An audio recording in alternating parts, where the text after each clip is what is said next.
lighter comparison is even with meditation, you still have to meet people where they're at. And, teaching at the hospital, you have all kinds of people who come in with different expectations. And I had someone yesterday who approached me because she wants to use meditation to help her in her mindset for losing weight. And so she said, can I work with you one-on-one? And I said, absolutely, because we can cultivate a specific intention. So as you do the body, you are releasing the blocks that are holding you. You'll still have to go onto an elimination diet and try and figure out what it is you have food allergies with.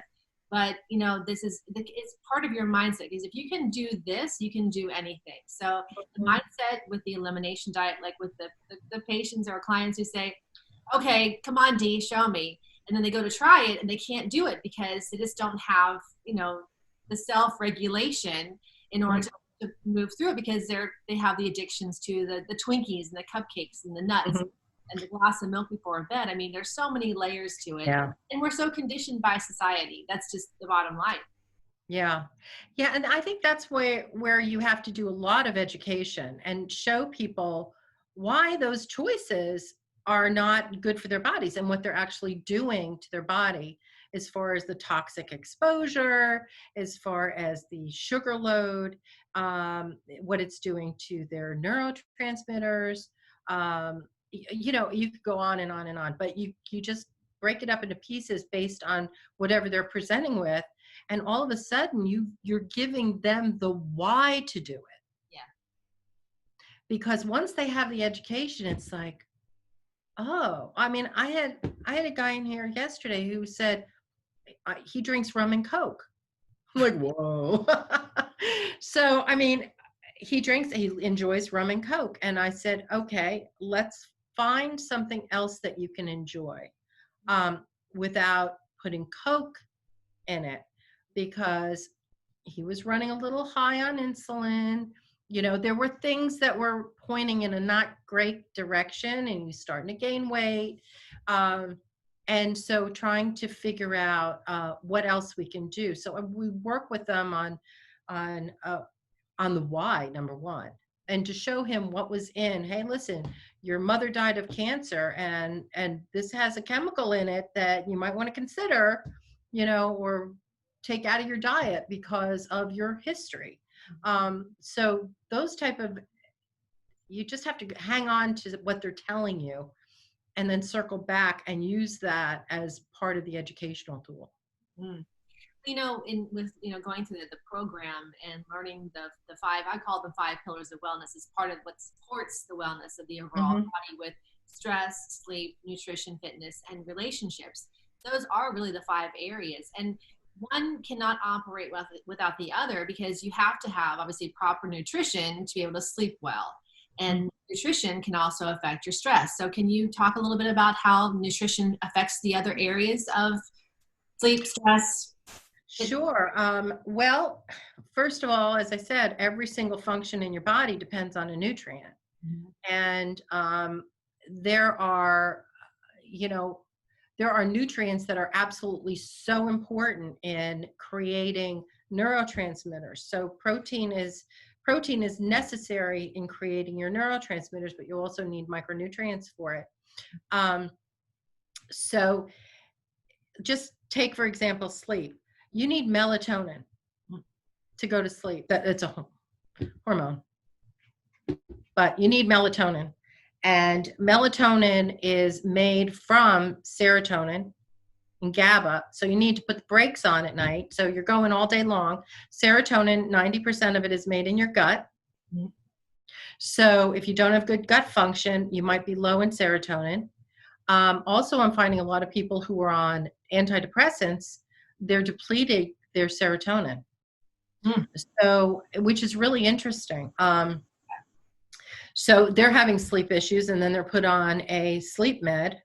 So now you're just adding more medications for things that are, let's get to the root cause. But you have to, and then when you look at sleep, I'll take sleep because you use that as an example. When you look at sleep, sleep is important in detoxification. Your body does more work in the middle of the night than it does during the day, because you've got to detox in the middle of the night, and you need all kinds of stuff to detox. That phase 1, phase 2 detoxification in the liver. You need B vitamins. You need magnesium. You need a thing called glutathione, which your body's supposed to make. You need protein. There are so many. You need cruciferous vegetables. There's so many things you need for phase 1 and phase 2 detoxification. So if you're not nutrient repleted, or you have a good nutrient status, then now your detoxification pathways are not good. And so those toxins start building back up in your body, and that's what causes the free radicals, which causes illness and cancer and on and on and on. So you have to look at how nutrition is affecting that aspect. So when I look at sleep, I'm thinking, okay, getting to sleep, going to sleep, and then lowering that toxic burden in the middle of the night. So when I think of nutrients, I think of all the nutrients involved in all of that. Then if you go to stress is really, oh my gosh. So stress, even if you have 3 days of chronic stress, and I think of somebody who's gone through a loss, a really dramatic loss, and you're just so stressed out. In 3 days, you can change your microbiome. In 3 days, your microbiome changes from maybe a healthy microbiome to not so healthy. There are microbiome bacteria that are creating certain vitamins, like vitamin K2, B12. It's involved in B12. It's on and on. So stress can change the microbiome, number one. Number two, stress changes your whole digestion. If you notice, if you get really stressed, some people get really stressed, they end up having a nauseous stomach and diarrhea. Okay, it all starts with this adrenal brain connection, the hypothalamus, the pituitary, and the adrenal glands. So that's called the HPA axis. So it is really strong, that gut brain connection. But what it really does, one of the things that we know it does, is it shuts down the vagal nerve. That's why your meditation and your deep belly breathing is so important. So what happens is you've got this vagal nerve that is starting from the brainstem, and it goes all the way down. It works on all your involuntary things you don't even think about. It's like from swallowing to opening and closing all those little sphincters between the esophagus and the stomach and the small intestine and the small intestine and the large intestine. It's involved in the motility going through the intestinal tract. It's involved in letting go of the stomach acid for digestion. So really, when I said it starts in the mouth, your digestion starts in the brain, because it's the cephalic phase. When you start smelling food, you start salivating, you're also starting to create stomach acid to help prepare for digestion. If you're under a lot of stress, that shuts down. So it's like you're eating food not ready to digest it. Mm-hmm. And that's where you're not having enough stomach acid, so you can't absorb B12, you can't absorb minerals. When I see people under chronic stress, no wonder women are having osteoporosis. Mm-hmm. You're not absorbing, even if you're taking calcium supplementation and bone supplementation, if you're under chronic stress and you don't get that gut straightened out, you're still going to have that issue. Mm-hmm. So stress is just, one I'm telling people is do deep belly breathing before eating. Yeah, 4 to 7 rounds of that deep belly breathing. And, I don't know about you, but I grew up in a big Catholic family, and we sat around the table. There were, 10 of us around the table, and my father would stop and pray.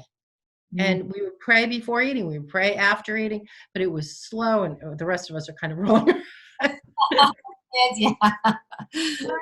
He was preparing us for digestion, because we had our plates already full in front of us, and I'm like, okay. But that is, so praying before eating, intentional praying before eating, and deep belly breathing is going to prepare you for digestion. It's cheap. You don't have to buy a pill. In teaching people, because I was teaching breath work at the pulmonary rehab center. So these are people obviously who had issues in the hospital, and then even with teaching at the wellness center, the amount of people who don't breathe properly is shocking to me at times. And I can tell because I don't see their bellies moving. Even when I'm saying, let's do the relaxation breath, is what I call it in meditation. But it is a 3-part inhalation, which is the belly rises, the chest expands, and you finish at the throat. And then you exhale from the throat, the chest constricts, and then you pull the navel point back towards the spine, and you are actually massaging, you're using your diaphragm, and you begin. Mm-hmm. It actually helps with your digestion, and you don't have to do it for very long. But I always tell the women in my class, because most women have the struggle with it the most, because men, they don't care about their waistlines, their bellies hang over their belt buckles and whatnot. But women have the greatest challenge with it because it's not natural, because most women tend to breathe from the upper lung and up in this part of the lung. And I believe it's because, for decades, women wore corsets and pantyhose and were very body conscious, and we don't want to be seen as being fat. And by breathing from the belly, we could look. You're expanding, yeah. Yeah, you're expanding. You're going past your size 2, and you've now become a size 4. But you know what? It's totally okay, because you're helping your body in ways you can't imagine. But Dee, I can't tell. It's still. I really try and practice non-judgment, but it's really sad. I find it very sad that people just don't know how to breathe properly. And it's a minor thing. As you said, it's free. It doesn't cost you anything to breathe. Yeah, and if so, I mean, we can use tools. There's lots of apps on your phone. You can use tools to get people to do it. And even if they're sitting at a red light and they're ready to explode, that's the time to teach them to use this technique. Is when they're in a situation that they can feel their blood pressure rising, and that's one of the side effects of stress, right? Is to, and we've shown it that deep belly breathing absolutely lowers your blood pressure. So anybody with white coat syndrome that goes into a doctor's office and traditionally gets their blood pressure taken and it's always high, I tell patients, before you go in, or if you're sitting in the waiting room, do rounds of deep belly breathing, 5 minutes of deep belly breathing. Then you go in, your blood pressure will be normal. Well, depending on where your baseline is, it will be lower than it would have been. Yep. Especially the people with white coat syndrome. It's just because they're so nervous, they're stressed out about going to the doctor. So it's affecting their blood pressure. It's that hypothalamus, that HPA axis, and it's a chemical is being released from the pituitary that's raising the blood pressure. So just lowering the blood pressure and getting them to breathe. The other thing that's interesting is you can stimulate the vagal nerve by gargling with water. Oh, that's awesome. I didn't know that part. That's awesome. So yeah, there was a physician, Dr. Datis Karazian, came out with that one, and it's been a game changer for many people. We have them gargle with water until they tear, because there's a little tear duct that in the back of the head that goes to the eye. It's like a nerve that goes to the eye, and when you stimulate the vagal nerve, it vibrates this little nerve, and that's when you're stimulating the vagal nerve, is when you're gargling and you start to tear. But the vagal nerve is really important to stimulate, because this is a main nerve, and it's going to help. I mean, we've gotten rid of people with constipation, because we're starting to now move that nerve by just gargling 4 times a day and stimulating again, it's free. The human body is Amazing. just amazing. I mean, what was created is just can't be duplicated. It really can't. You cannot reinvent this. Just a phenomenon. Well, I know we're kind of coming to the end of our session, and I have so enjoyed this. If you would love to come back, I would love to have you come back, because we haven't even talked about the immune system. And oh yeah, I know. But we wanted to talk about sleep and stress too. But there's so much more on stress. But those are just some tips.